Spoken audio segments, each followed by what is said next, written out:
Hello everyone, welcome back to Rasoi Rozana. So today I bring to you this exotic recipe that is sure to tantalize your taste buds if you're an egg lover.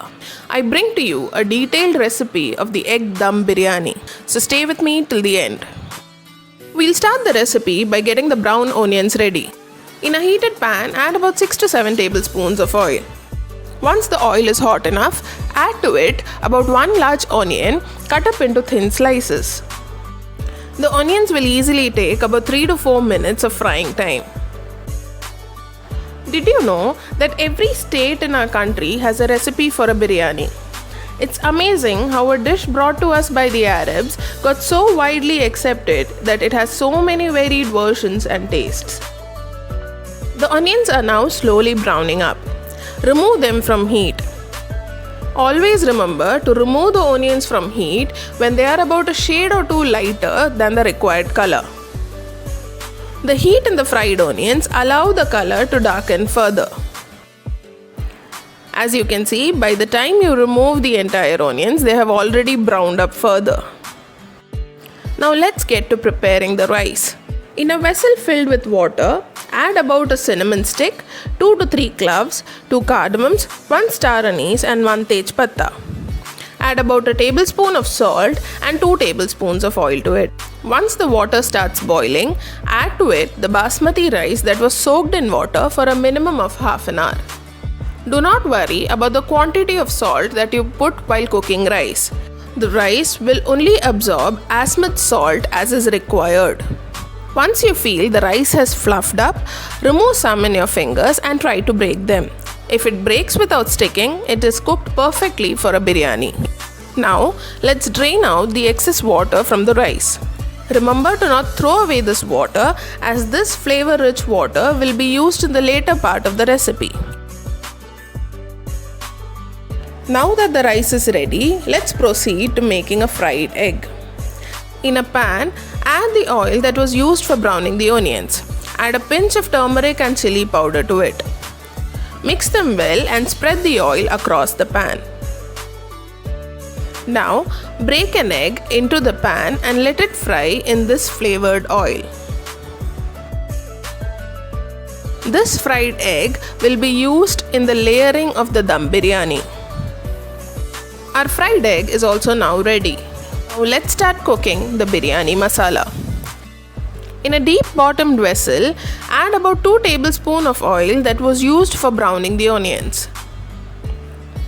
Now add to it about 2 tablespoons of ghee. The flavor of ghee enhances the flavor of the biryani. Once the oil and ghee is hot enough, add about 1 stick of cinnamon, 6 to 8 peppercorns, 4 to 5 cloves, 2 cardamoms, 1 star anise and 1 tej patta. Never skip using whole spices for a biryani recipe. The whole spices are actually the essence of a biryani. Now add to this about 1.5 large onion cut up into slices. Cook the onions well till they turn translucent and soft. Once the onions have cooked well, add about 2 large tomatoes cut up into slices. Let the tomatoes cook well till they become soft and mushy. Once the tomatoes have also cooked, it's time to add the masalas. Add about half a teaspoon of turmeric powder and about 2 teaspoons of Kashmiri chili powder. Use Kashmiri chili powder to enhance the color without adding to the spice. Now add about 3 tablespoons of biryani masala. Mix all these masalas well with the vegetables and let the masalas lose their raw taste. Cook this well till the oil starts separating. Once the masalas have cooked well, switch off the flame for a while. Now, to the masalas, add about half cup of whisked curd. Once the curd has mixed well, switch on the flame. To avoid curdling, never add curd when the flame is still on. Keep stirring the masalas continuously so that the curd incorporates well with the masalas. Now, to give this curry an even richer flavor, we add to it about 2 teaspoons of brown onions. Also, along with this, we add about 2 teaspoons of coriander leaves and about 8 to 10 of mint leaves. Mix all the ingredients well so that the flavor of the brown onions are absorbed well in the masalas. The masalas now start to look quite creamy and thick. Now let's add in the salt. Do not forget that we have already added salt while cooking the rice. So, add only as much salt as is required for the masala. This creamy curry is what will form the base of the biryani. All that is left to do now is add in the eggs in them. Now, take 4 boiled eggs and start carving slits into them. Carve about 4 to 5 slits in each egg. We make slits so that the masalas are absorbed well by the eggs. Now, drop in the eggs into the biryani curry and coat them well with the masalas. Give the eggs about 2 to 5 minutes to absorb the masalas well. Once it's ready, remove them from the pan.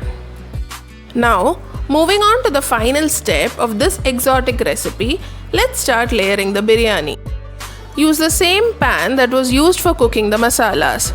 Add about 2 teaspoons of oil in the beginning and layer it up with about 2 tablespoons of rice. Before pouring the curry into the vessel, keep some of the masalas aside. Now, add in the rest of the masalas with the egg and spread it out across the vessel. Make sure that the eggs are spread out and not clustered together. I insisted on using the same pan for layering so that no flavor or aroma is lost. Now, add half of the cooked rice and form a neat layer on top of the eggs.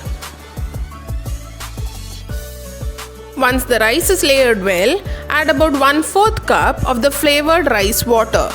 The water that was used to cook the rice had a lot of flavor of the spices and the basmati rice. Now, add about 8 to 10 of mint leaves and some coriander leaves. To top this up, add about 2 to 3 teaspoons of those brown onions. Finally, to give that finishing touch to our first layer, add about half teaspoon of kevra or rose essence. To start our second layer, we add in that flavorful fried egg. Add the balance of the cooked rice on top of this and spread it out as a neat layer. Do not throw away any of the spices that were used while cooking the rice. Once all the rice has been added in, press it down and form an even layer. Now let's repeat the topping process. Add in about 8 to 10 mint leaves, some coriander leaves, and the rest of the brown onions. Add half a teaspoon more of the rose essence to give the biryani an irresistible aroma. Now, top this up with some oil that was used for browning the onions. Again, add about 1/4 cup of the flavored rice water. Remember we kept aside some of the biryani gravy?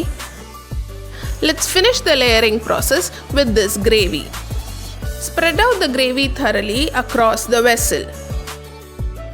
I can guarantee you that this gravy topping is going to be the reason why neighbors come in sniffing to your home.